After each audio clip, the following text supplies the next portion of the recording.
ইয়ার মুসলমান,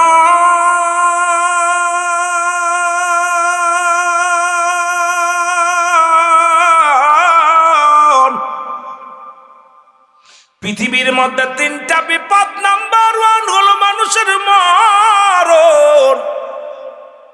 মরণ থেকে পালাবি কোথায়? পালাবার কোনো পথ নাই, আর মরণেরও কোন আপডোস হয় না রে মুসলমান। শুনে নাও, মরণ থেকে বাঁচার কোনো ওষুধ নাই। এক নাম্বার নাম হলো মরণ, বিপদ হলো মরণ। একমাত্র মরণ নাই আমার স্রষ্টার, মরণ আছে সৃষ্টির। এই সৃষ্টি জগতে যা কিছু আছে রে মুসলমান, ওই লুকমান হাকিম দুনিয়ার মধ্যে অনেক চেষ্টা করেছিল বাঁচার জন্য গো। এই লুকমানের সঙ্গে যায় গাছের দেখা হতো, ডাকতে বলতো, লুকমান তুমি আমারে নিয়ে যাও, পেটে ব্যথা সেরে যাবে। লুকমান তুমি আমারে নিয়ে যাও, জন্ডিস সেরে যাবে। লুকমান তুমি আমারে নিয়ে যাও, আমারে দিয়েই কাজে লাগবে, ওষুধটা হবে। লোকমান হাকিম সারা পৃথিবী তন্ন তন্ন করে খুঁজলো, চিন্তা করে হারে যদি আমার হওয়া যায়, এমন কোন গাছ ডাকতে বলে লোকমান আমারে নিয়ে যাও, একবার যদি পান করো, একবার যদি ভক্ষণ করো, জীবনের মরণ হবে না। এই লোকমান হাকিম পূর্ব থেকে পশ্চিম পর্যন্ত, উত্তর থেকে দক্ষিণ পর্যন্ত প্রত্যন্ত অঞ্চল দিয়ে, বনে জঙ্গল দিয়া ঘুরত, কোথাও সেই মরণ থেকে বাঁচার কোনো গাছ পাইল না। অবশেষে তার সন্তানদের ডাকতে বলে, শোনো সন্তানেরা শোনো, কত চিরদিনের জন্য দুনিয়ার মধ্যে রব্বে কারিম পাঠাইলো, সেই রব্বে কারিমের কাছে ফিরে যেতে হবে। সুতরাং তোমরা দুনিয়ার পূজাগিরি ছেড়ে দাও, দুনিয়ার বন্ডামি ছেড়ে দাও, দুনিয়ার সংশৌকাত ছেড়ে দাও, সেই রব্বে কারিমের গোলাম হয়ে যাও। জোরে বলো মারহাবা। আর একটু জোরে জোরে চিল্লায় বলা যাবে না আল্লাহু আকবার। এই দুনিয়ার মুসলমান শুনে নাও, এই মালাকুল মউত, এই দুনিয়ার মধ্যে আপনার মরণ থেকে বাঁচার কোনো পথ নাই। আল্লামা মুফতি আমজাদ আলী সাহেব একটা কিতাব লেখলেন, কিতাবের নাম্বার শরিয়াত। এই কিতাবের মধ্যে লিখতে যা বললেন, দুনিয়ার মানুষ শোনো, মানুষ যখন সাধারণ মৃত্যুবরণ করে, 70টা উটের গায়ের চামড়া জবাই না করিয়া উল্টো দিকে টান দিয়া লবণ আর মরিচ লাগায় দিলে যতটুকু যন্ত্রণা হয়, এর চাইতে 70 গুণ যন্ত্রণা হলো একটা সাধারণ মৃত্যু। এখন আমরা যারা মরণকালে পায়খানা করে দিই, আমরা যারা মরণকালে প্রস্রাব করে দিই, আমরা যারা মরণের সময় যাদের চোখ দুটি বড় বড় হয়ে যায়, মরণের সময় যাদের মুসলমান জিহ্বা বাইর হয়ে যায়, তাদের মরণটা কত কঠিন হয়, তাদের মরণটা কত কঠিন হয়। কত মানুষের জানাজা পড়াইলাম, কত মানুষের কাফন পরাইলাম, কত মানুষের দাফন করাইলাম। দেখেছি রে যুবক বন্ধুরা, শুনে নাও, ওই মৃত্যুর সময় জিহ্বা বাইরে হয়ে গেছে, ভিতরে দেওয়া যায় না। ও যুবক, তোদের হাতে ধরে বলে যায়, পায়ে ধরে বলে যায়, এই সহজ মৃত্যু যদি এত কঠিন হয়, আরে কঠিন মৃত্যুটা কত কঠিন। ইমানদারের মরণ হয় যেমন মুসলমান কাটা গোলায়া খামির বানায়া, এর মধ্যে যদি একটা চুল পড়ে, এই চুলটা টানতে বাইর করলে যেমন অনাসে বাইর হয়ে যায়, ইমানদারের মৃত্যুটা ঠিক কেমনি হয়। আর মুনাফিকদের মৃত্যুটা ভয়ঙ্কর অবস্থায় হয়। আজকে কত মুসলমান, কত মানুষ কত হালাতে মারা গেল। রব্বুল আলামিন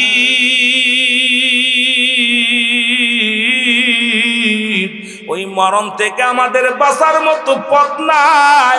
আল্লাহ আমাদের মরণটা তুমি সহজ করে দিও। ওই মরণের সময় যেন জবান দিয়া কালেমা বাইর হয়ে যায়। জোরে জোরে চিল্লায় বলা যাবে না মারহাবা, লা ইলাহা,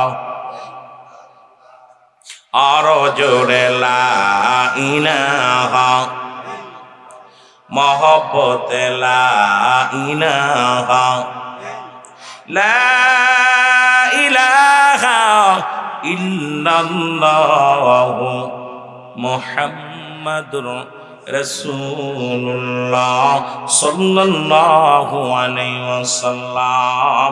জোরে জোরে চিল্লায়ে বলো মারহাবা। এ দুনিয়ার মুসলমান শুনে নাও, 2 নাম্বার বিপদ হলো মানুষের কবর। এই কবর বলতে বোঝায় মানুষের মৃত্যুর পর থেকে শুরু করে কিয়ামত পর্যন্ত জগৎটাকে বলা হয় কবরের জগৎ। 3 নাম্বার বিপদ হলো কিয়ামতের ময়দান, যেদিন মুঠো হাত উপরে সূর্যোদয় হবে, মানুষের মস্তিষ্কগুলো গলে গলে জমিনের মধ্যে পড়বে, মানুষগুলো সাঁতার কাটবে, কেউ দৌড়াদৌড়ি করবে, সবাই নাফসি নাফসি বলবে। সেদিন দাওয়াত বিয়া সালিম ইয়া সালিম, আমাকে নিরাপত্তা দাও। সুতরাং এই দুনিয়ার মধ্যে বন্দেগি সারা দুনিয়া থেকে যেও না রে বান্দা। এই দুনিয়ার জিন্দেগি বেশি দিন সময় নাই, কারণ 40 বছর 50 বছরের জিন্দেগি পাইয়া এরপরও গুনাহ মাফ না করায়া যদি যাইতে পারি কবরে মুসলমান, ওই কবরে শুইয়া, ও যুবক, কার জন্য তুমি কবরে শুইবা? আজকে যাদেরকে তুমি রেখে গেলে কেউ তোমার জন্য দোয়া করবে না। সুতরাং তুমি জীবন দশায় যতদিন বেঁচে আছো রব্বে কারীমের ইবাদত করো, রব্বে কারীমের গোলামি করো, রব্বে কারীমের দাসত্ব করো। যদি শান্তি পাইতে চাও অন্ধকার কবরে, জোরে বলেন ঠিক কিনা?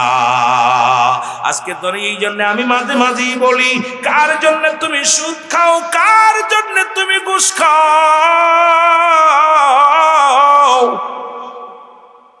কার জন্য দুনিয়ার মধ্যে ধন সম্পদ বানাইলা? আল্লাহ কয় বান্দারে, এই জমিনটা আমি চূর্ণ বিচূর্ণ করে দিব। রব্বে কারীম ডাক দে বলেন কুল্লু মান আলাইহা ফান। আল্লাহ কয় বান্দারে শুনে নাও, এই জমিনের মধ্যে যা কিছু আছে সব চূর্ণ বিচূর্ণ হয়ে যাবে। এই জমিনের মধ্যে যত মাটি আছে এই মাটিগুলো পুড়ে তামা হয়ে যাবে। এই জমিনের মধ্যে যত পানি আছে সব পানিগুলো পুড়ে ছাই হয়ে যাবে। যেদিন কিচ্ছু বলতে কিচ্ছু থাকবে না, সেদিন থাকবে শুধু আমার আল্লাহ। সেই জন্যই দুনিয়ার মধ্যে যতদিন বেঁচে আছো গোলামি করো আমার আল্লাহ। জোরে জোরে চিল্লায় বলা যাবে না ঠিক কিনা? আর একটু জোরে জোরে চিল্লায় বলা যাবে না আল্লাহু আকবার। কুল্লু মান আলাইহা, সব শেষ করে দিবে কে? আরো জোরে বলেন কে? আল্লাহ সব কিছু শেষ করে দিবে, কিচ্ছু থাকবে না, কিচ্ছু থাকবে না। রাজা প্রজা, জমি জমা, জায়গা জমি সব শেষ করে দিবে আল্লাহ। এ আমার মুসলমান গভীর মনোযোগ। এত অহংকার করো কেন? জীবনের প্রথম কাপড় পরে অন্যের সাহায্যে, জীবনের শেষ কাপড় পরিধান করবা অন্যের সাহায্যে। সুতরাং নিজের কাপড় নিজেই তো পরে কবরে যেতে পারবা না। নিজের কাপড় নিজেই জীবনে প্রথম কাপড় পরতে পারো নাই, জীবনের শেষ কাপড়টাও পরতে পারবা না, অন্যের সাহায্য লাগবে রে মুসলমান। সুতরাং এত অহংকার কেন, এত অহমিকা কেন? সব ছেড়ে দাও, রব্বে কারীমের গোলামি করো। এই মরণের চিন্তা আজকে আমাদের মধ্যে নাই। আল্লাহর নবীর কদমের মধ্যে এক যুবক, এক বৃদ্ধ যুবক, শোনো, এক বিদ্যা তার সন্তানকে টেনে টেনে নিয়ে আসলেন। বিদ্যাকে টানতে বৃদ্ধ সন্তানকে টেনে আনলেন হযরত উমর ফারুক রাদিয়াল্লাহু তাআলার কদমের মধ্যে। হযরত উমর ফারুকের কদমে এসে সালাম দা, আসসালামু আলাইকুম আমিনুল মুমিনিন, আমি আপনার কাছে আমার সন্তানের বিচারের জন্য আনলাম, আমার সন্তানের বিচার করা লাগবে। আজকে শোনা পর যদি তোমরা হেদায়েতের মধ্যে না আসো, আমি মনে করি আমাদের কপাল বন্দরে মুসলমান।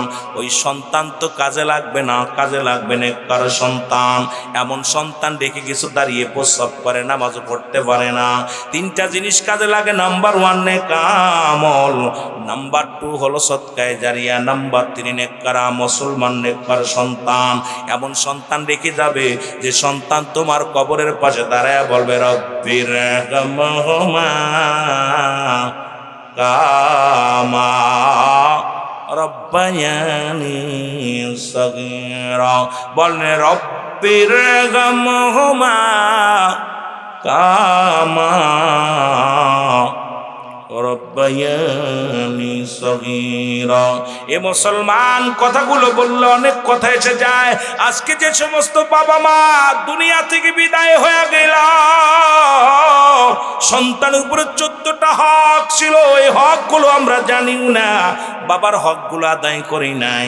এন্তেকালের পরে 7টা হক, এন্তেকালের আগে হলো 7টা হক। এই 14টা হকের একটা হকও আমরা মনে হয় আদায় করতে পারি নাই। হযরত উমরে ফারুক, আমি মনে করি আলোচনা কোথায় রাখি মনে রাখবেন, হযরত খলিফা আমিনুল মুমিনের কাছে বৃদ্ধ ডাকতে বলো, হুজুর আমার ছেলের বিচারের জন্য আপনার কদমের মধ্যে আনলাম। হযরত উমরে ফারুক ডাকতে বলে, বাবা এ কি তোমার সন্তান? বলে জি আমার ছেলে। বাপে নিয়ে আইছে সন্তানের বিচার করার জন্য। আপনারা নিছেন কোনোদিন? আরো ছেলে জিনা কইরা জেলে গেলে উকিলের ঘুষ দিয়া ছাড়ান, ছেলে মদ খেয়া পড়ে থাকে, গাঁজা খেয়ে পড়ে থাকে, ধরে নিয়ে গেলে আরো যদি কেউ ধরায়ও দেয় তার বিরুদ্ধে আরো অভিযোগ করেন। আয় হায়, সন্তানগুলো ওই সমস্ত সুদখোর, ঘুষখোর, জিনাখোর সন্তান ত্যায্য করে দিন, বেনামাজি সন্তান ত্যায্য করে দিন। ওই সন্তান দ্বারা দুনিয়া আখেরাত দুইটাই আপনারা কঠিন ক্ষতিগ্রস্তের মধ্যে চলে যাবেন। দুনিয়ার জিন্দেগিতে লাঞ্ছিত হবেন, অপমানিত হবেন, আখেরাত ওই সন্তানের কারণে জাহান্নামে দৌড়াইবেন। আমার ভাইয়েরা, আমার বন্ধুরা, আমার খলিফা হযরত উমর ফারুক ডাকতে বলে, বৃদ্ধা কি বিচার করতে তুমি আনছো আমার কাছে আনছো? বলো হুজুর আমিনুল মুমিনিন 3টা অন্যায় করেছে আমার ছেলে। নাম্বার 1, 1 নাম্বার অন্যায়, আমার ছেলে মানুষ হত্যা করছে। কি করছে? জোরে বলেন, মানুষ খুন করছে। এখন তাই মুসলমান পীরায় দিনই প্রতিনিয়ত ও যুবক, মানুষ পিটায় হত্যা করে, পাথর দিয়া পিটায় হত্যা করে, চাকু দিয়া জবাই করে হত্যা করে, মানুষকে ঝুলায় মারে। আজকে দুনিয়ার মধ্যে গাড়ি চাপা দিয়ে মারে। দেখলাম আজকে শুধু নেটের মধ্যে গেলেই দেখা যায় এর বাবার হাতে সন্তান খুন, সন্তানের হাতে বাবা খুন, ভাইয়ের হাতে ভাই খুন, বোনের হাতে বোন খুন। ও মুসলমান, এ নেতার হাতেও নেতা খুন। কিন্তু মুসলমান শুনে নাও, শুনে নাও, আরে মানুষের জীবন যেন পশু পাখির চাইতে একদম নিম্ন কাতারের হয়ে গেছে। এখন একটা পশু মারতেও যত দূর দ্বিধা দ্বন্দ্ব না করে, একটা মানুষ মারতে এর চাইতে সহজ উপায় হয়ে গেছে। মানুষগুলোর কেন যেন মানুষের ভিতরে এত হিংসুপানা হয়ে গেছে। এই মানুষগুলো মানুষ হত্যা করে, মানুষের দিলে কোনো দয়া নাই, মায়া নাই। জোরে বলেন ঠিক কিনা? একটা মানুষের ভিতরে। আর আপনাদের ভিতরে তো দয়া যারা আসে নাই, যা 2-4 জন আসলে আস্তে আস্তে ভাগছে। কথা বলছেননি? কারণ মাহফিলের ময়দানে বসলে, আরে ওয়াজ তো বড় মুখ্য বিষয় না। মুখ্য বিষয় এখানে বইয়া আখেরি মোনাজাত করবো, তওবা করবো। যতক্ষণ পর্যন্ত বইয়া থাকবো আল্লাহ গুনাহ মাফ করবো, রহমত দিয়া ভরপুর করে দেব। কিন্তু মানুষের অবস্থা, এলাকার মানুষগুলো হাসবে না। খলিফা হযরত উমর ফারুক ডাকতে বলে, বৃদ্ধা কি অভিযোগ নিয়ে আসছো? বলে হুজুর 1 নাম্বার অভিযোগ হলো আমার সন্তান 1 নাম্বার মানুষ হত্যা করেছে, তার বিচার করা লাগবে। আর আমরা সন্তান অন্যায় করলে সারে তুই তার পক্ষ নি। 2 নাম্বার বিচার করা লাগবে। 2 নাম্বার হলো আমার সন্তান দুনিয়ার মধ্যে মাদক সেবন করে, দুনিয়ার মধ্যে মাদক সেবন করে। 3 নাম্বার অপরাধ, আমার সন্তান এই দুনিয়ার মধ্যে জিনাকারী, ব্যভিচারকারী। এই 3টা বিচার আপনার কদমের মধ্যে আমি আরজি করলাম। খলিফা হযরত উমর ফারুক ডাকতে বলে, বৃদ্ধা তোমার নালিশটা আমি নিলাম, তোমার বিচার আমি করব। এখন তোমার সন্তানের বিচার আমি করব। ডাকতে সন্তানকে ডাকতে বলে, যুবক এই মুরব্বী কি তোমার বাবা? এ কি তোমার বাবা? বলে জি হুজুর, উনি আমার আব্বা হন। কই তোমার আব্বা জান যে অভিযোগ করেছে, অভিযোগগুলো কি সত্য? বলে জি হুজুর সত্য। বলে তোমার কি ভয় লাগে না? বলে হুজুর আমি একজন অমুসলিম, আমি জানতাম আপনার নাম আমি শুনেছি, আমি জানি হযরত উমর ফারুক ন্যায় বিচারক, আমি অন্যায় বিচার পাবো না। এই জন্য বাবা যখন আজকে নামাজটা শেষ করে বাড়িতে আসলো, যদিও বাবা ইমানদার, আমি ইমানদার হতে পারি নাই, বাবা তো মুমিন, আমি তো মুমিন হইতে পারি না, কিন্তু বাবা যখন এসে বলল বালক, আমাকে অনেক বুঝাইলেন, বাবার কোনো বুঝমানি নাই। আজকে যখন বাবা বলল চলো যায়, খলিফা হযরত উমরের কদমে যায়, তোমার বিচার আজকে খলিফা উমর করবে, আমি করব না, চলো যায়। আমার বাবাকে বললাম চলেন যায়, এই জন্য আপনি আপনার কদমের মধ্যে আসি, কারণ আমি জানি আপনি ন্যায়পরায়ণ বাদশাহ, আপনি বিচার করবেন সঠিক বিচার, আপনার কাছে কোনো অন্যায় বিচার পাবো না। জোরে জোরে চিল্লায় বলা যাবে না মারহাবা। অমুসলিমেরাও জানতো যে আল্লাহর নবীর খলিফারা, আল্লাহর নবী ইসলাম কখনো অন্যায় বিচার করেন। অমুসলিমেরাও দলে দলে রাসূলুল্লাহর কাছে রাসূলকে বাইয়িনাত, উত্তম ব্যবহার, উত্তম আখলাক, উত্তম চরিত্র যা রাসূলকে দিয়েছেন, রাসূলের আদর্শ দেখে দলে দলে মানুষ কালেমার মালা পড়ে মুসলমান। জুড়ে বলেন ঠিক কিনা? আর আমাদের অবস্থা দেখা এখন দলে দলে আরো মুনাফিক হচ্ছে। আমাদের অবস্থা দেখা এখন অমুসলিমেরা, মুসলমান তো দূরের কথা, ওরা আমাদেরকে এখন ঘৃণা করা শুরু করছে। কথা বুঝেন? অসংখ্য অসংখ্য মানুষগুলো আমাদের বিরোধিতা করে কথা বলা হচ্ছে। মুসলমান এরা কিসের, এরা মানুষগুলো, এরা কি মানুষ, এরা কোন ধর্ম পালন করে, এটাই বোঝা যাচ্ছে না। আমার ভাইয়েরা, আমার বন্ধুরা, আমার খলিফা হযরত উমর ফারুক রাদিয়াল্লাহু তাআলা ডাকতে বলে, যুবক, তুমি যে অন্যায় করেছো, অন্যায়ের শাস্তি তোমার নিতেই হবে, বিচার তোমার হবে।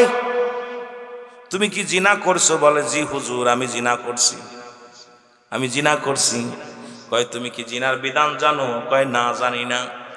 জিনার শাস্তি জানো? কয়, না জানি না। হযরত খলিফা হযরত উমর ফারুক ডাক দে কয়, বাবা, তুমি যেহেতু জিনা করেছো, জিনার শাস্তি হলো তোমাকে শিরচ্ছেদ করা হবে, তরবারি নিয়ে আসা হলো। তরবারি নিয়ে যখন সামনে আসলো, ওমর ফারুক বলে, যুবক তুমি শোনো, যুবক শোনো, আজকে জিনা, আজকে আমার বাংলাদেশে প্রতিটা বাড়ি জিনা, প্রতিটা বাড়ির মধ্যে পরক্রিয়া। কারণ একটাই কাজ হলো, স্বামী বিদেশে, স্ত্রী অন্য পুরুষের সঙ্গে। জোরে বলেন ঠিক কিনা? ও যুবক, যদিও মানুষ কম, কিচ্ছু যায় আসে না, আল্লাহ রাব্বুল আলামিন অসংখ্য ফেরেশতাদের শোনাইবে। এবার ডাকতে বলেন, জিনার শাস্তির বিধান হলো, পৃথিবীর মধ্যে যদি কোনো যুবক, কোনো যুবতী, অবিবাহিত নারী, অবিবাহিত পুরুষ যদি জিনা করেন, অবিবাহিত নারী, অবিবাহিত পুরুষ যদি জিনা করে, শাস্তির বিধান হলো 100 ডোরা তার গায়ের মধ্যে মারতে হবে। এমন ভাবে মারতে হবে যেন 2-4টে মারা পরে যেন মারা যায়। আমাদের দেশে তো সেই বিচার নাই, শরিয়া বিচার নাই। এখন ঘুষ খায়, এমপি সাহেব ঘুষ খায়, মন্ত্রী ঘুষ খায়, চেয়ারম্যান ঘুষ খায়, মেম্বার ঘুষ খায়, মাতবারু খায়। জোরে কোন ঠিক কিনা? দেখা যায় 2-4টা চর দিয়া 20,000 জরিমানা দিয়া ছেড়ে দেয়। ওরে কিয়ামতের ময়দানে জবাব দিবি, মেম্বার কেমনে, চেয়ারম্যান কেমনে, আল্লাহর দরবারে জবাব দিতে পারবি না। এই শাস্তির বিধান হলো, মুসলমান শুনে নাও, অবিবাহিত থাকার কারণে যদি ও মারা যায়, মারা যাওয়ার পর ওকে গোসল করাবেন, গোসল করায় কাফন পরাবেন, কাফন পরায় দাফন করাবেন, জানাজা পরায় দাফন করাবেন। এরপরে যদি বাকি যে বেতের আঘাতগুলো থাকে, এইটা হলো শাস্তির বিধান হলো, ওই কবর উপরে তারপরে বেতের আঘাত করতে হবে।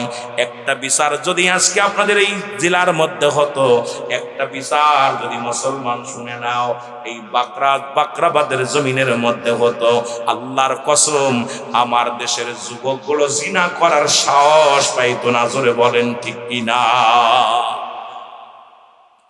এটা হলো অবিবাহিতর জন্য, অবিবাহিত নারী পুরুষের শাস্তির বিধান শুনে নাও। এবার বিবাহিত নারী পুরুষ যারা বিবাহ করছো, বউ আছে, স্বামী আছে, এই বিচারটা বাংলাদেশে অতি ফস করে চালু করার দরকার। যদিও কোরআনের আইন আমার দেশের মুসলিম নিয়ম এটা বদলে গেছে, এটা চলবে না মুসলিম রাষ্ট্রের মধ্যে। শুনে নাও, যদি কোনো বিবাহিত নারী, বিবাহিত পুরুষ জিনা করে, শাস্তির বিধান একবারেই তাকে নাভি বুক পর্যন্ত মাটির নিচেই পুঁততে হবে। এরপরে কঙ্কার পাথর ছুঁড়ে তার গায়ে মারতে হবে, যতক্ষণ পর্যন্ত মৃত্যুবরণ না করবে ওকে মারা বন্ধ করা যাবে না। যতক্ষণ নিশ্চিত হবেন না মারা গেছে ততক্ষণ পর্যন্ত মারা বন্ধ হবে না। যখন নিশ্চিত হয়ে যাবেন মারা গেছে, মারা যাওয়ার পর মাটি করে তারে তুলতে হবে। তুলিয়া কোনো বিবাহিত নারী দাফন পাবে না, বিবাহিত পুরুষ কাফন পাবে না, তাদের কবর দেওয়া যাবে না। ও যুবক, এই দিবালয়ে কুকুর শিয়াল দিয়ে তার লাশটা খাওয়া দিতে হবে। কারণ পৃথিবীর মধ্যে কোনো বিবাহিত নারী বিবাহিত পুরুষ কোনো জানাজা পাবে না। বিবাহিত নারী বিবাহিত পুরুষ যদি জিনা করে তাকে কাফন পরানো যাবে না, দাফন করা যাবে না। কোথাও কোনো মৌলবী সাহেব তার জানাজা পড়তে পারবে না। ওই বিবাহিত মুসলমান বিবাহিত হওয়ার কারণে নারী পুরুষকে দুজনকেই দিবালয়ে কুকুর শিয়াল দিয়ে লাশটা খাওয়া দিতে হবে। এই দুনিয়ার মধ্যে তারা পুঁতেও রাখা যাবে না, কারণ এটা কুকুর শিয়াল দিয়ে খাওয়া দিতে হবে। একটা বিচার যদি আপনাদের এই জমিনের মধ্যে হতো, জীবনেও কারুর বউকেও হাত ধরে টানতো না। আপনি 100 বছর বিদেশে পড়ে থাকেন, আপনার বউ কারুর লগে ডলাডলি করবে না, কোনোদিন কারুর কাছে যাবে না। আপনার বউ, আপনার ছেলে, আপনার মেয়ে, একবার যদি একটা বিচার যদি বাংলার জমিনে হতো, আল্লাহর কসম করে বলি, খোদার কসম করে বলি, বাংলার জমিন থেকে জিনা ব্যভিচার পালায়া ইন্ডিয়া চলে যেত। জোরে বলেন ঠিক কিনা? আর এখন খালি বউর ইচ্ছা মতো স্বামী থাকতে চায়। কাল কয়েকটা দিন ইন্টারভিউ দেখতেছি, এক মাস্টার শিক্ষিকা মহিলা, স্বামী 3 মাস বাইরে, 3 মাসের ভিতরে কতজনের সঙ্গে ইউজ করছে সব। এর চাইতে আল্লাহ, ও বলতেছে কেমন এই জমিনটা যে আল্লাহ পাক শেষ করে দিচ্ছে না, আল্লাহ যে গজব দিয়ে শেষ করে দিচ্ছে না। রব্বে কারীম এত পাপ করার পর আবার মুখ দিয়ে বলতেছে আমি অমকের কাজ শুয়েছিলাম, অমকের কাজ ছিলাম, অমকের কাজ ছিলাম। এ যুবকেরা শোন, হয়তো আমার ওয়াজ তোদের মুখে কানে ভাল লাগবে না, তবে আল্লাহর দরবারে জবাব দিতে পারবি না, জবাব দিতে পারবি না। কোন বিবাহিত নারী বিবাহিত পুরুষ জিনা করার সঙ্গে সঙ্গে তাকে শিরচ্ছেদ করে ফেলো, তাকে শেষ করে দাও। তবে তার দাফন কাফন দেওয়া যাবে না, কোনো গোরস্থানে তারা শোয়াবেন না, কোনো কাফন হবে না, জানাজা হবে না, কোনো মৌলবী তার জানাজা পড়বে না। একটা বিচার করে দেখেন না, কিন্তু করবেন কেমনে? করলে আপনাকে শিরচ্ছেদ। হারে দেশে বাস করি, এমনই একটা রাষ্ট্রে বাস করি, শরিয়া মোতাবেক কেউ চলতে রাজি না, যদিও চলতে চায় কয় হবে না। আরে শরিয়া মোতাবেক চলবে, জীবন নিয়ে চলবেন, কোরআনের বাইরে হাদিসের বাইরে চলতে পারবেন না। কারণ আপনাকে আমাকে মরা লাগবে, কবরে যাওয়া লাগবে। জোরে বলেন ঠিক কিনা? কথাগুলো কে বলবে? যে বলবে, আমরা যাদেরকে ভোট দিয়ে চেয়ারে বসাইছি নিজেরাই তো জিনাকারী, আরেকজনকে কি বুঝাই? নিজেরাই তো যে চেয়ারে বসে আছে ও তো নিজেই বেগানা নারী নিয়ে ডলাডলি করে, নিজেই তো বেগানা নারীর সঙ্গে ঘোরাঘুরি করে। আজকে আমাদের কপাল মন্দ, কপাল মন্দ। কারণ ওয়াজ আসবে না, যদি গান হতো দেখতেন, আসতেন। আর যদি আমি একটু ওদের পাম দিয়ে ওয়াজ করতাম, পাম দিয়ে কথা বোঝেনি, তাহলে যুবকরাও আসতেন। যদি তোর প্রেমের করা, যদি প্রেম জিনা ব্যভিচার এটা জায়েজ করে দিতাম, তাহলে ওরা আয়ের সামনে আগে বসে হুজুরি ওয়াজ শোনা লাগবে। কথা বুঝেননি? কারণ আমি তো তোর পাম দিতে আসি নাই, কবরে যাওয়া লাগবে, কবরে যাওয়া লাগবে। কবর ছাড়বে না, কবর আমাকে ছাড়বে না। 40 বছর, 50 বছর, 80 বছর, কত বছর বাঁচবে? তারপরে তো মরা লাগবে, মরা লাগবে না? এ আমার ভাইরা, আমার বন্ধুরা, আমার খলিফা হযরত উমর ফারুক রাদিয়াল্লাহু তাআলা বলে, যুবক, তাহলে তুমি মৃত্যুর জন্য প্রস্তুতি হও। বলে 2 নাম্বার অপরাধ, তুমি মাদক সেবন করো। বলে জি হুজুর। কয় তুমি কি জানো না মাদক সেবন করা হারাম? কয় হুজুর জানতাম না, এখন জান বললেন, এখন জানছি। কয় তুমি মৃত্যুর জন্য প্রস্তুতি হও? কয় প্রস্তুতি আছি। কয় 3 নাম্বার, তুমি কি জানো না এই পৃথিবীর মধ্যে মুসলমান, শুনে নাও, মানুষ হত্যা করা মহাপাপ? আগে জানতাম না, এখন জানলাম হুজুর। আমি অন্যায় করেছি। উমরে ফারুক তরবারিটা নিয়ে সামনে যখন আসছে, আসা পর যখন সামনে যখন আগাইছি, যুবক ডাক দে বলে, খলিফা আমিনুল মুমিনিন, আল্লাহর নবীর উম্মত, আল্লাহর নবীর সাহাবী, শুনে নেন, একটা দাবি আপনার কাছে। আমার বিচার করার আগে আমার বাবার বিচারটা আগে করা লাগবে। আপনি আমার বিচার করবেন, আমি মেনে নিলাম। যে বিচার করবেন আমি মেনে নিলাম। আমার বিচার করার আগে আমার আব্বা জানের বিচার করা লাগবে। জোরে জোরে চিল্লায় বলা যাবে না আল্লাহু আকবার। বালক বলতেছে, হুজুর আমার বিচার করার আগে আমার বাবার বিচার করা লাগবে। আমার বিচারটা আগে না, আগে আমার আব্বার বিচার করা লাগবে। খলিফা হযরত উমর ফারুক বলে, বাবা তুমি কার বিরুদ্ধে অভিযোগ করো? ও তোমার বাবা হয়নি? বলে জি আমার আব্বা হয়। তাহলে তোমার বাবার বিরুদ্ধে অভিযোগ? বলে হুজুর আমার আব্বা, এক নাম্বার আমার আব্বা অপরাধ করেছে, সে আমাকে একটা ভালো মা দেয় নাই। কারণ যে মার পেটে আমি জন্ম নিয়েছি সেই মা হলো জিনাকারী। আজকে বাচ্চা কোলের ভিতরে নিয়ে কেমন বেহায়াফানা কথা বলে, কার কাছে শুইছে, কোনে কোনে ছিল, এর কি একবারও লজ্জা লাগে না? মরণের চিন্তা দূর থেকে জানা মদিনা, যাইতে পারলাম না মদিনা, মদিনার নাম কত মধু,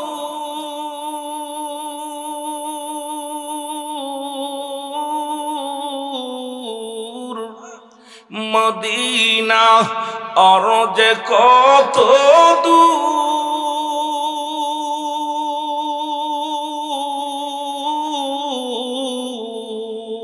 ওই মদিনার পথের দুলি, বলো ওই মদিনার পথের দুলি, মাখতে পারলাম না মদিনা।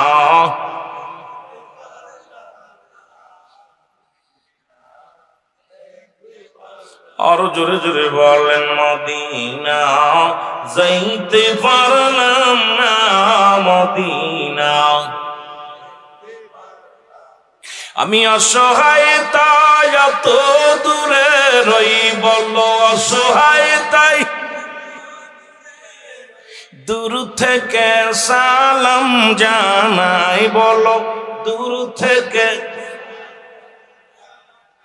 এই মদিনা যাইতে দেখতে পারলাম না নবীজির দিদার, পাইলাম না নবীজির। এ দুনিয়ার মুসলমান শুনে নাও, গভীর মনোযোগ দিয়ে শোনো গো। এই বেগানা নারীর সঙ্গে দেখা দেয়া কবিরা গোনা, নামাজ ছেড়ে দেয়া কবিরা গোনা, মিথ্যা বলা কবিরা গোনা, বেগানা পুরুষের সঙ্গে দেখা দেয়া কবিরা গোনা। এই গুনাহ মাফের দরকার আছে কি না? এই গুনাহ নিয়ে যদি কবরে যায়, জাহান্নাম ছাড়া কোনো গতি নাই। আসেনি? কথা বলেন আসেনি? জাহান্নাম ছাড়া কোনো গতি নাই। ও যুবক, দিলের কান্ডা লাগা শোনো, আল্লামা কুতুবী রাহমাতুল্লাহ বায়ান করে, দুনিয়ার মানুষ শোনো, জীবন ভরে যত গুনাহ করলাম, এই গুনার কথা মনে করিয়া যখন কোন বান্দা আল্লাহর এই জান্নাতের বাগানে বইয়া, বান্দা যখন খাস তওবা করে আল্লাহ বলে ডাক দেয়, ওই বান্দার জীবনের সমস্ত গুনাহগুলো মাফ করে দেয়। জোরে বলেন না মারহাবা। একটা জিনিস বুঝলাম না, এই হাফেজিয়া মাদ্রাসার ছাত্ররা নাই? কইতে লাগছে তুই একা নতুন নি? মাদ্রাসা নতুন, এই দুইটা ছাত্র। আমি আশ্চর্য হয়ে যাচ্ছি যে মাদ্রাসার উদ্যোগে মাহফিলে মাদ্রাসার হাফেজ সাহেব কই? হাফেজ সাহেব নাই, ছাত্ররা না, আমাদের ব্যাঘাত দিয়েছে একবার আইয়া থুইয়া সব বাকছে। তাহলে কেমনে হইল আলোচনা? সবার দরকার আছে না? যাদের বাড়ি আইলাম তারা কই? বাড়িওয়ালাকে তো দরকার আগে। হাফেজিখানা ছাত্র ভাইরা তো আগে এসে বসার দরকার ছিল, যেহেতু তাদের উদ্যোগে নাম দিছে তাদের মাদ্রাসা। তা মাদ্রাসার ছাত্র যদি একটাও না পাই, তাহলে এখানে বয়া বয়া কিতা করতাম রে ভাই? কথা কষ্ট কন, আপনার কথা কি খারাপ কথা কইছি? দরকার আছে না? তোদের যাদের উদ্যোগে মাহফিল, তারা যদি না থাকে তো বাড়িওয়ালা গার্জিয়ানি খুঁজে পাই না, বিপদে আছে। একটু মহব্বতের সঙ্গে জিকির করলা ইলাহা, আরো জোরে লা ইলাহা, মহব্বতে লা ইলাহা, লা ইলাহা ইল্লাল্লাহু মুহাম্মাদুর লা ইলাহা। যে কথা বলতেছিলাম আল্লামা কুতুবী রাহমাতুল্লাহ বায়ান করে গো, বান্দা যখন কবরের ভয়ে, জাহান্নামের ভয়ে, জীবনে কত গুনাহ করলা, গুনার কথা মনে করিয়া বান্দা যখন রিয়াজুল জান্নাহ বেহেশতের বাগানখানা আঁকড়ে ধরে খাস তওবা করে আল্লাহ বলে ডাক দেয়। কারণ কিয়ামত পর্যন্ত আর কোনো নবী আসবে না, কিয়ামত পর্যন্ত নবীদের দরজা বন্ধ, কিয়ামত পর্যন্ত তওবার দরজা খোলা। বান্দা যখন কবরের ভয়ে, জাহান্নামের ভয়ে, ও মুসলমান, সঙ্গে সঙ্গে রব্বি কারীমের দরবারে ডাক দে, বলে রব্বি কারীম, জীবনে যত গুনাহ করলাম গুনার কথা মনে করে ইস্তেগফার করলাম, আল্লাহর জীবনে গুনার দিকে ফিরে যাব না, জীবনের নামাজ ছাড়বো না, জীবনের রোজা ছাড়বো না, জীবন অন্যায় করব না, জুলুম করব না, ব্যভিচার করব না, এই দুনিয়ার মধ্যে অন্যায় পথে পা বাড়াইব না। এর বান্দা যখন খাস তওবা করি আল্লাহ বলে ডাক দেয়, আল্লাহ রাব্বুল আলামিন বান্দার জীবনের সব গুনাহ মাফ করে দেয়। যেহেতু মানুষের মরণ হয় দুইটা টাইম, একটা হলো রাতের বেলা, একটা হলো দিনের বেলা। ও মুসলমান, দিন শেষ করেছো, মৃত্যুবরণ করো না, রাত শুরু করেছো, মৃত্যুবরণ করো নাই গো। আগামী দিন সকাল পর্যন্ত কেউ বাঁচবো কেউ বলতে পারি না। আপনার আমার জীবনে সূর্যোদয় হবে আগামীকাল কেউ বলতে পারি না।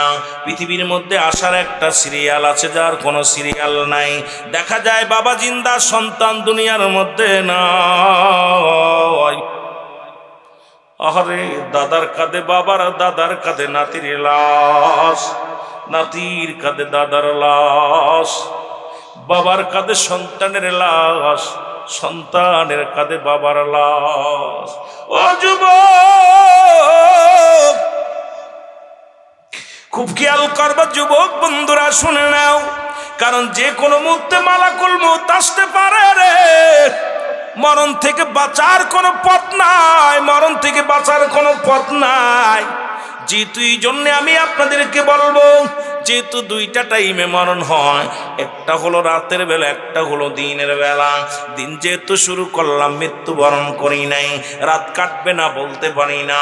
একটু খাস তওবা করেন আমার সঙ্গে, আস্তাগফিরুল্লাহ রাব্বি মিন কুল্লি যামবি ওয়া আতুবু ইলাইহি। বলেন আস্তাগফিরুল্লাহ রাব্বি মিন কুল্লি যামবি ওয়া আতুবু ইলাইহি। লা হাওলা ওয়ালা কুওয়াতা ইল্লা বিল্লাহিল আলিয়্যিল আযীম। লা ইলাহা ইল্লাল্লাহু মুহাম্মাদুর রাসূলুল্লাহ। এই কালেমাটা শুধু আপনার আমার নয় রে মুসলমান, শুনে নাও। আপনার নবীর কালেমা শুধু আপনার নয়, নবীর নয় রে। এই কালেমাটা হলো আদম আলাইহিস সালামের কালেমা। আদম নবী কয় লা ইলাহা ইল্লাল্লাহ, আদম শফিউল্লাহ। এইটা ইব্রাহিম নবীর কালেমা, ইব্রাহিম নবী কয় লা ইলাহা ইল্লাল্লাহ, ইব্রাহিম খলিলুল্লাহ। ঈসা রুহুল্লাহ, মুসা কালিমুল্লাহ। সব নবী বলছে লা ইলাহা, নাই কোনো ইলাহ ইল্লাল্লাহু, এক আল্লাহ ছাড়া। আর আপনার আমার নবী রাহমাতুল লিল আলামিন বলছে মুহাম্মাদুর রাসূলুল্লাহ। আল্লাহ ছাড়া কোনো মাবুদ নাই, আল্লাহ ছাড়া কোনো ইলাহ নাই। আল্লাহকে পাওয়ার একমাত্র ঠিকানা হলো আমি নবী রাহমাতুল লিল আলামিন, যিনি হলাম আমি হলাম আল্লাহর প্রেরিত রাসূল বা বান্দা। জোরে জোরে চিল্লায় বলা যাবে না মারহাবা। সুতরাং ও যুবক বন্ধুরা, শুনে নাও, এই আসমান জমিনের মালিক আমার রব্বি কারীম।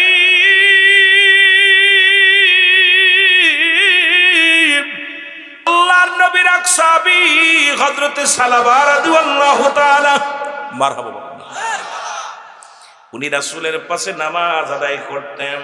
এক ওয়াক্ত নামাজ কাজা দিতেন না। নবীজি একজন ওয়াজ করলেন, নামাজ যেমন ফরজ, পর্দা তেমনি ফরজ। পর্দার বিধান নিয়ে নবী আলোচনা করলেন। ও মুসলমান, হযরত সালাবা রাদিয়াল্লাহু তাআলা যখন রাস্তা দিয়ে যাইতেছিল,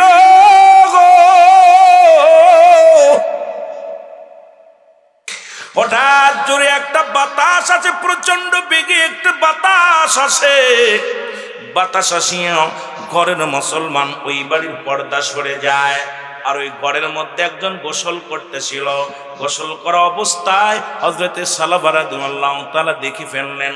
দেখার সঙ্গে সঙ্গে মুসলমান বসে পড়ছে, বসে ডাক দিয়ে বলে, আমার আল্লাহ, আমি এইটা দেখার জন্য মোটেও প্রস্তুতি ছিলাম না। ও রব্বে কারিম, আমি চোখের জিনা করে ফেললাম। ওই মহিলাকে গোসল করা অবস্থায় আমরা দেখে ফেললাম।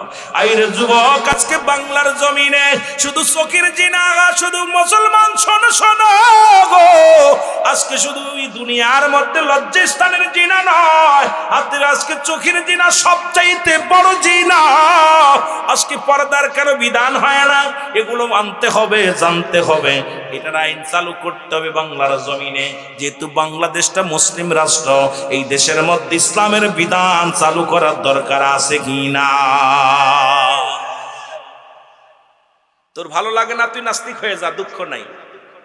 তোর ভালো লাগে না তুই হিন্দু হয়ে যা, খ্রিস্টান হয়ে যা, আমরা তো ভালো লাগে না তুই চলে যা। তোর কি সারা পৃথিবীর মানুষ বলেন দিয়ে আপনাদের এই যে এই বাখরাবাদ জমিনের মধ্যে, উত্তর বাখরাবাদ জমিনের মধ্যে সব মানুষ যদি নামাজ না পড়ে, আল্লাহর কোনো লস আছে? আল্লাহর বিধান যদি না মানে, আল্লাহর কোনো লস আছে? কথা বলেন না আছে? কারোর লসও নেই, কারোর লাভও নেই। কারণ সে রব্বে কারিম আপনাকে পাঠাইছে, যদি আপনি করেন আপনার লাভ হবে, আপনি করবেন না আপনার লস হবে।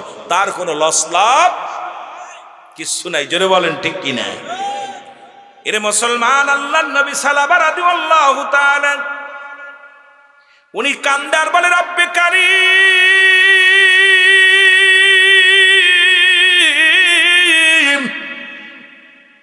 কিয়ামতের ময়দানে আমি কি জবাব দিব রে? আমি যে বেগানা নারী দেখি ফেললাম, আমার আল্লাহ, বেগানা নারী দেখলাম, এই অবস্থায় দেখার তো আমার কোনো চিন্তাও ছিল না। যদি এটা আমার নবী জেনে যায়, জিবরিল আমিন যদি আমার হাবিবরে জানায়া দেয়, ইসলামের কলঙ্ক হবে। ওরে আমি নবীর হয়ে গেল, আমার নবীর জিবরিল আমিন ডাক দে কয়, আল্লাহর নবী গো,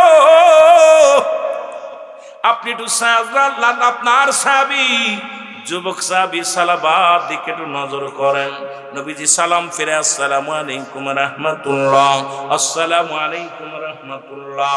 আল্লাহর নবী ডাক দে কয়, আমার সাহাবীরা, আমার সালাবার খবর জানোনি? তোমরা জানোনি?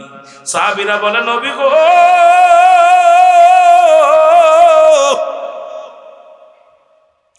আপনার সালাবার কোনো খবর আমরা বলতে পারি না। আল্লাহর নবী কয়, খবর নাও, বাড়িতে খবর নাও। বাড়িতে খবর নেওয়া হলো। সালাবার বাবাও জানে না, মাও জানে না, সালাবার বাড়ির মানুষ আত্মীয় স্বজন কেউ বলতে পারে না কোথায়। নবীজি বললেন, সাহাবীরা তোরা তাড়াতাড়ি আয়। নবীজি টিম বানায় দিলেন। কোথায় রে আবু বকর সিদ্দিক রাদিয়াল্লাহু তাআলা, কোথায় রে ওমর ফারুক রাদিয়াল্লাহু তাআলা, কোথায় রে উসমান গনি রাদিয়াল্লাহু তাআলা, কোথায় রে হযরত আলী রাদিয়াল্লাহু তাআলা, কোথায় রে? আয়। নবীজি বললেন, যাও। আমি ডাক দি বললাম, হযরত আবু বকর, ওই আবু বকর শোনো, তুমি যাও, আমার আলীর সঙ্গে যাও, যা খুঁজে দেখো সালাবার কোনো সন্ধান পাও কিনা। কোথায় রে ওমর রাদিয়াল্লাহু তাআলা, কোথায় রে আমার ওমর, কোথায় রে আমার উসমান? তোমরা যাও, দুই মেরুতে খোঁজা শুরু করো। খুঁজতে খুঁজতে কোথাও পায় না। পাইতে পাইতে গেলেন এক পাহাড়ি জঙ্গলের মধ্যে গো।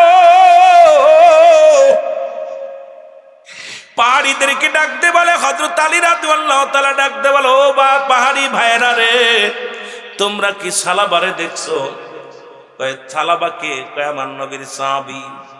তোমরা কি চেনো? কয়, সালাবা তো নাম শুনি নাই, চিনিও না। তবে একজন যুবক আজ কয়টা দিন হলো আমাদের এই মহল্লার মধ্যে আছে, এত কান্দনগত সাহাবী। অনেক বাবা অনেকেই বলে কান্দনগত সাহাবী। এই সালাবা আমরা তো চিনি না, তবে একজন যুবক আছে, ওই সকালবেলা ওই পাহাড়ের উপর ওঠে, সন্ধ্যা পর্যন্ত সেজদায় পড়ে পড়ে কান্দে, রব্বি কারিমের দরবারে কান্দে। রে আদম আলাইহিস সালাম একটু ভুলের কারণে, যদিও বলি ভুল বলে বেয়াদবি হবে,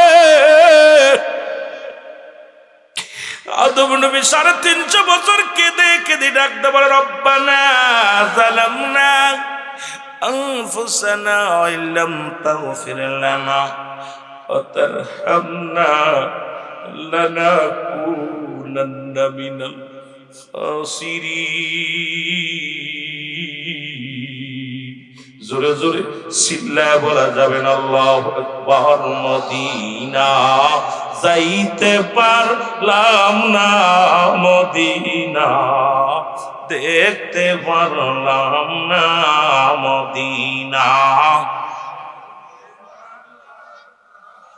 মদিনা যাইতে পারলাম না, মদিনা যাইতে পারলাম না, মদিনা। আমি অসহায় তাই এত দূরে রই, বলো অসহায় তাই দূর থেকে সালাম জানাই, বলো দূর থেকে সালাম জানাই, মদিনা যাইতে পারলাম না, মদিনা। আরে আজকে কত মানুষ হাজি, সভাপতি হাজি, সহসভাপতি হাজি, প্রধান মেহমান হাজি, কত হাজি, সব মত পীরের জন্য হাজি নাম লেখা আলহাস। আমাদের আপনাদের কি শখ হয় না মদিনায় যেতে? মহব্বতে বলেন মদিনা যাইতে পারলাম না, মদিনা না, মদিনা যাইতে পারলাম না, মদিনা। আমি অসহায় তাই এত দূরে রই, আমি অসহায় তাই দূর থেকে সালাম জানাই, বলো দূর থেকে সালাম জানাই, মদিনা মদিনা দেখতে পারলাম না, মদিনা যাইতে পার।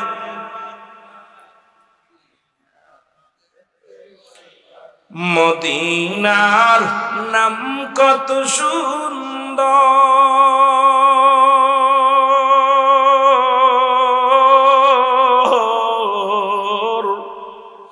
মদিনা কেড়ে সে অন্তর।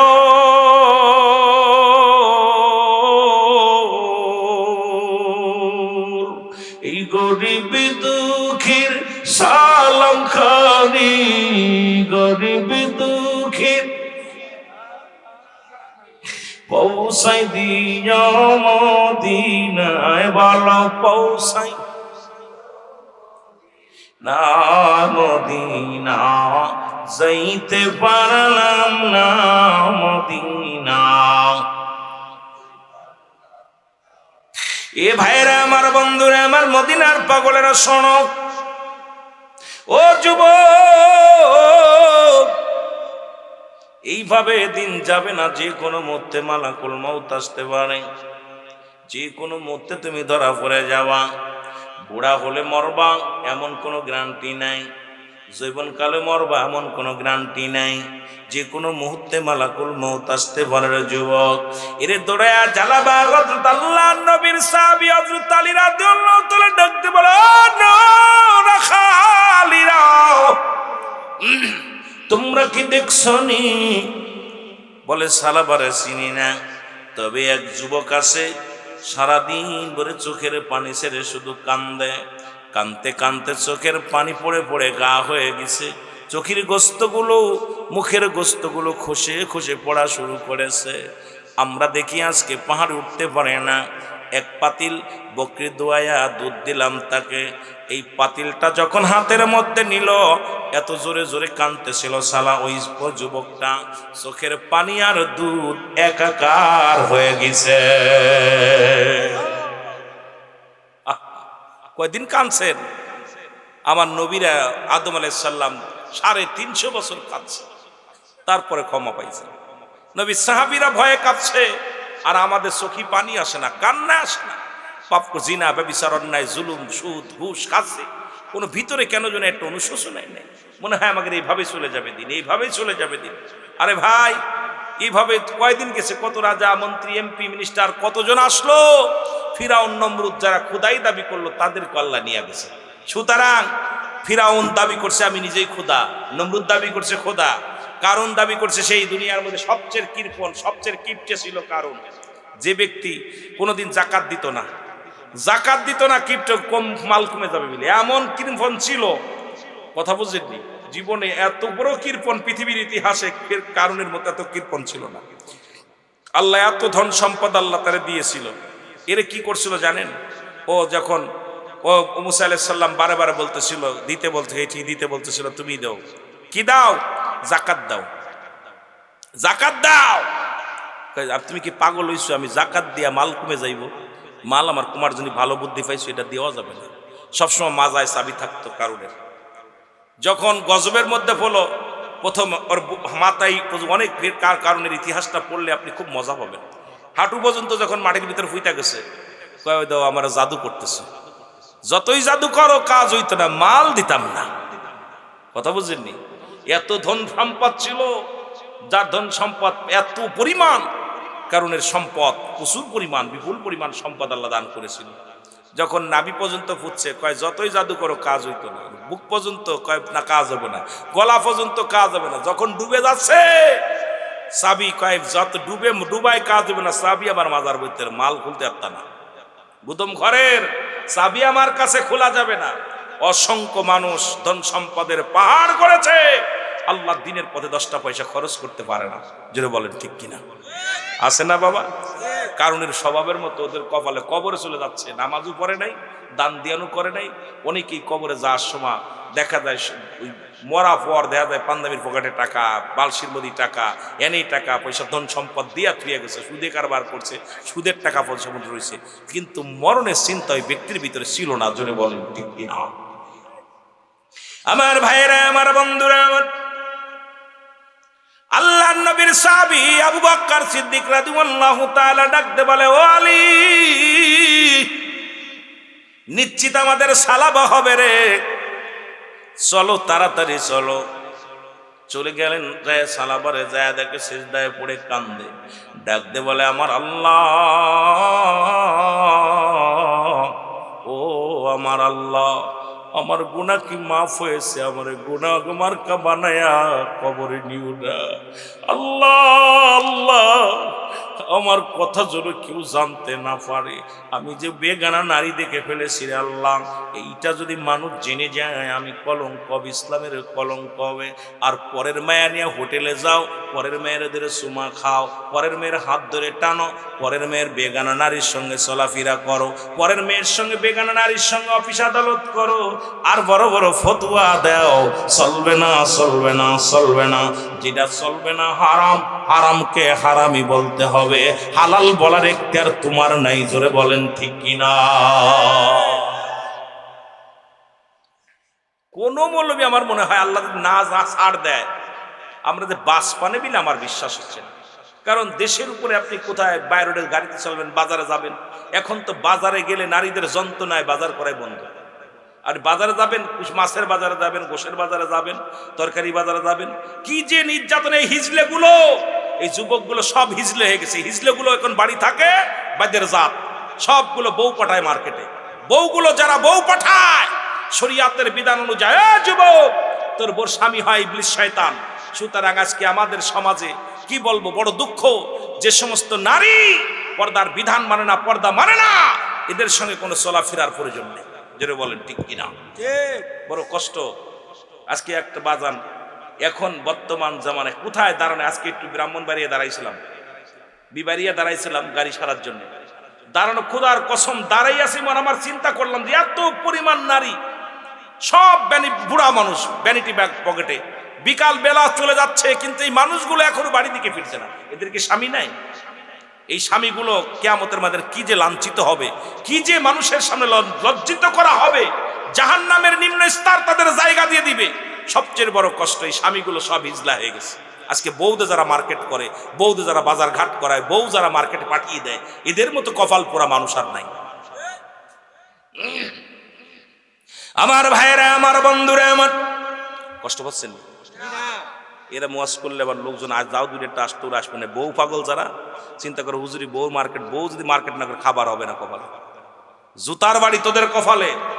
কারণ এই দুনিয়ার জিন্দেগি শরিয়াত ছেড়ে দিয়ে চলাফেরা করবি, আল্লাহর দরবারে জবাব দিতে পারবি না বাবা, সম্ভব না। আমার ভাইয়েরা, আমার বন্ধুরা, আমার হযরত আলী রাদিয়াল্লাহু তাআলা, হযরত আবু বকর সিদ্দিক রাদিয়াল্লাহু তাআলা দুজনেই ছুটে গেলেন। যা দেখে রে সালাবা সিজদার মধ্যে পড়ে কান্দে, পিছন থেকে সালাম দেয়, দাঁড়ায় বলে সালাবা রে, আসসালামু আলাইকুম।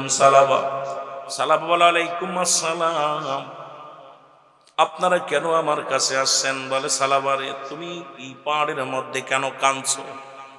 বলো নবীর সাহাবীরা রে, আগে বলো রে,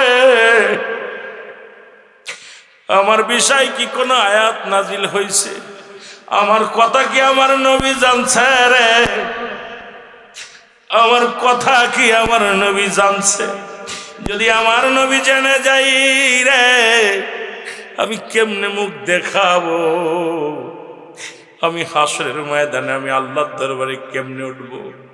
ও নবীর সাহাবীরা রে, আগে বলো, আগে বলো, আমার পাপের কথা কি আমার নবী যাই না গেছে? সিদ্দিক আকবর ডাকতে বলে সালাবারে, না না, তোমার বিষয় কিছু নবীজি বলেন নাই, তোমার বিষয় কোন আয়াত নাজিল হয় নাই, রহমতের নবী তো তোমার বিষয় কিছু বলে নাই। দুজন সাহাবীর ঘাড়ে ভর দিয়ে চলে আসলেন, রসুলের সামনে আসলেন। নবীজি বলেন সালাবারে কি হয়েছে বলো?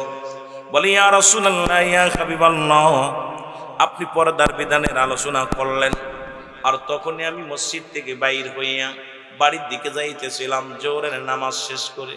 ইয়া রাসূলুল্লাহ, ইয়া হাবিবাল্লাহ, যাবার পথে দেখি একটা বাড়ির ভিতরে পর্দা ছিল, পর্দাটা সরে গেছে বাতাসে, আর ভিতরে একটা নারী গোসল করতেছিল। এই গোসল করা অবস্থা আমি তারে দেখে ফেলেছি। ইয়া রাসূলুল্লাহ, ইয়া হাবিবাল্লাহ, আমি চোখের জিনা করে ফেলেছি নবী গো, আমি যে বড় অপরাধী হয়ে গেছি নবী গো, আমার আল্লাহ কি আমার মাফ করবো? আমার গুনার কথা কি আপনারা জানা দিছে জিবরিল আমিন? নবী কয় না, আমার নবী কয় জিবরিল, ও সালাবা, আমার কাছে তো জিবরিল আমিন কিছুই বলে নাই, আমি তো বিষয় কিছু জানি মনে আমার আল্লাহ জানান নাই। তাহলে তো সালাবা কান্দার বলে ইয়া রাসূলুল্লাহ, ইয়া হাবিবাল্লাহ, আমি মনের অজান্তে দেখে ফেলেছি, আমারে কি আল্লাহ মাফ করব? আমার নবী কয় সালাবারে তওবা করো।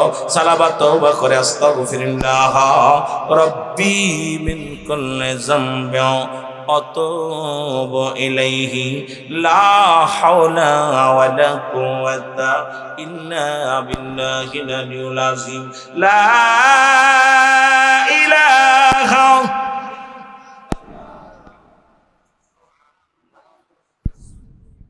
হযরত সালাবা ডাকতে বলে নবী গো, মায়ার নবী, আমার যেন কেমন কেমন লাগে নবী গো। নবীজি বলে সালাবারে কি হয়েছে? বলে ইয়া রাসূলুল্লাহ, ইয়া হাবিবাল্লাহ, আমার পিছনের রগটা যেন টেনে ধরে কে, আর মনে হয় পিপিলিকার মতো পিছনের শিরা আর গর্দে যেন পিপিলিকার মতো কি যেন বেয়ে যেতেছে। আমার নবী কয় সালাবারে, মালাকুল মউত হাজির হয়ে গেছে। আল্লাহর নবী ডাক দিয়ে বলে সালাবারে, মালাকুল মউত তোমার কাছে হাজির হয়ে গেছে। সালাবা বলে ইয়া রাসূলুল্লাহ, ইয়া হাবিবাল্লাহ, নবী গো, আপনি আমার হাত করে আমার হাতটা ধরেন। রাসূলুল্লাহ সালাবার হাতটা ধরলেন। সালাবা কালেমা পড়তে পড়তে জীবনের শেষ নিঃশ্বাস ত্যাগ করছে। জোরে বলো আল্লাহু আকবার। আল্লাহর নবীর সাহাবী ইন্তেকাল করলেন। আমার বাবারা শুনে নাও, আল্লাহর নবীর সাহাবী ইন্তেকাল করলেন। ইন্তেকাল করার পর নবীজি গোসল করানোর হুকুম দিলেন, তোমরা গোসল করাও, কাফনের কাপড় পরাও, জানাজার জন্য প্রস্তুতি হও। আমি নবী নিজেই জানাজা পড়াবো। হযরত আবু বকর সিদ্দিক রাদিয়াল্লাহু তাআলা, হযরত ওমর ফারুক রাদিয়াল্লাহু তাআলা, হযরত উসমান গনি রাদিয়াল্লাহু তাআলা, হযরত আলী রাদিয়াল্লাহু তাআলা সহ অসংখ্য সাহাবীরা সালাবার খাটখানা ধরলেন, যখন রওনা দিলেন। আর হযরত উমর দাঁড়ায় গেলেন, থপ করে দাঁড়ায় গেলেন। নবীজি পিছনে, অনেক পিছনে পড়ে আছে। সালাবার দেহখানা নিয়ে মাঠের উপরে রাখলেন। নবীজি বললেন, তোমরা ওই ময়দানে, ফাঁকা ময়দানে সালাবার লাশখানা রাখো। রাসূলুল্লাহ নিজেই জানাজার নামাজ পড়াবে। রাসূল আসতেছিল। আমার যুবক বন্ধুরা আমার, শুনে নাও, এইবার যখন আসতেছিল, হযরত উমর ফারুক তাকা দেখে নবীজি মেলা পিছনে পড়ে গেছে। নবীজিকে ডাকতে বলে, ইয়া রাসূলুল্লাহ, ইয়া হাবিবাল্লাহ, আপনি তো অনেক পিছে পড়ে গেছেন, নবী গো, আসেন, তাড়াতাড়ি একটু করে আসেন। আমার নবী একটা মিষ্টি হাসি দিয়া বলেন, উমর রে, আমি কেমনে আইব, আমি তো হাঁপা রাখার জায়গা নাই। হযরত উমর ফারুক রাদিয়াল্লাহু তাআলা বলে, ইয়া রাসূলুল্লাহ, কি বলেন? কয়, উমর রে, তুমি দেখছো না আমাকে আল্লাহ যা দেখায়, তুমি তা দেখো না? আরে আসমান থেকে এত পরিমাণ ফেরেশতা নেমে আসছে, অসংখ্য ফেরেশতারা জমিনের মধ্যে নামছে। লক্ষ লক্ষ লক্ষ লক্ষ হাজার হাজার আসমানি ফেরেশতারা জমিনের মধ্যে সালাবার জানাজায় হাজির হয়ে গেছে। আমি নবী এদের মধ্যে আসতে পারি না, একটু ধৈর্য ধরো। নবীজি আসলেন, অনেক সময় নিলেন। এরপরে শরিয়াতে নবীজি জানাজা পড়লেন। নবীজি দোয়া করে আর কয়, আমার নবীর সাহাবীরে ডাকতে বলে, সাহাবীরা রে, আমার সালাবা বড় ধন্য, আজকে আমি চোখ দিয়া নিজ চোখে দেখতে পাই না। অসংখ্য ফেরেশতারা আমার সালাবার জানাজা আসছে, আমার সালাবার দাফন কাফনেও হাজির হয়ে গেছে রে। জান্নাতি ফেরেশতারা জান্নাতের দরজাগুলো খুলে খুলে ডাকছে, আয় আয় আহলান সালান, আয় আয়। বিপদ নাম্বার 1 হলো মানুষের মরণ, নাম্বার 2 হলো কবর, নাম্বার 3 হলো কিয়ামতের ময়দান। জোরে জোরে চিল্লায় বলা যাবে না আল্লাহু আকবার। আমার মরণ আসিবে কখন কেউ তো জানি না, আমার মরণ এই আমি চলে যাব, আমায় তোমরা বইলা যাইও না, আমি চলে যাব না, আমার মরণ আসিবে কখন কেউ তো জানি না। আমার টাকা পয়সা দালান কোটা যাহা করেছি, সব কিছু ফেলাইয়া যাচ্ছি, একাই চলেছি রে আমি, সব কিছু ফেলাইয়া যাচ্ছি, একাই চলেছি। আমি যাবার কালে ভেবে দেখি আমার কেহ নাই, আমি যাবার কালে, আরো জোরে বলেন, যাবার কালে ভেবে দেখি আমার মরণ আসিবে কখন কেউ তো জানি না। আমার ডানে বামে মাটি, আমার মাটির বিছানা, ডানে বামে এই পৃথিবী চিরদিনই থাকার জায়গা নয়, অন্ধকার কবর যে তোমার আসল ঠিকানা রে মানুষ, অন্ধকার কবর যে তোমার আসল ঠিকানা। ডানে বামে মাটি, আমার মাটির বিছানা, ডানে